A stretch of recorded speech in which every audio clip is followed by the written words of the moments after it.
யோபு மேல கண்ணை வச்சியா? வச்சேன். சும்மாவா வச்சேன்? டெய்லி அவன் வீட்டு சைடா தான் போயிட்டு இருக்கிறேன். ரொம்ப செல்வ செழிப்பா இருக்கிறான். அவனுக்கு என்ன குறை? அவருக்கு என்ன குறை? நல்ல சகல சம்பூர்ணமா இருக்கிறாரு. இப்ப என்ன இவ்வளோ சலிச்சுக்கிற நீ? என்ன விஷயம்? யோபு என்கிட்ட கொடுத்து பாருங்க, உங்களை தூஷணம் பண்ண விடுறேன், உங்களை தூஷிக்க விடுறேன்.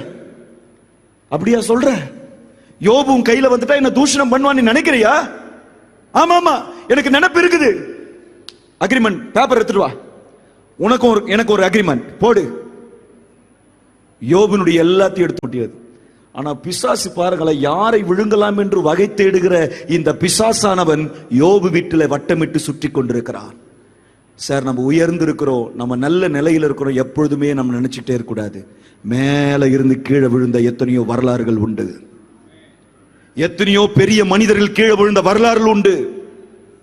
மேல ஏற ஏற ஏற கர்த்தரை பற்றி கொண்டு வாழ்ந்துகிட்டே இருக்கணும். இன்னும் நல்லா துதிக்கணும், இன்னும் நல்லா ஜெபிக்கணும், இன்னும் நல்லா உபவாசிக்கணும், இன்னும் நல்லா பரிசுத்தமா மாறணும், இன்னும் நல்ல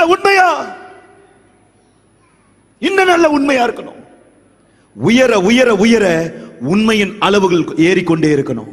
இந்த யோபு உயர்ந்து போக போக அவனுடைய உத்தமம் சன்மார்க்கத்தனமும் ஏறிக்கொண்டே இருந்தது.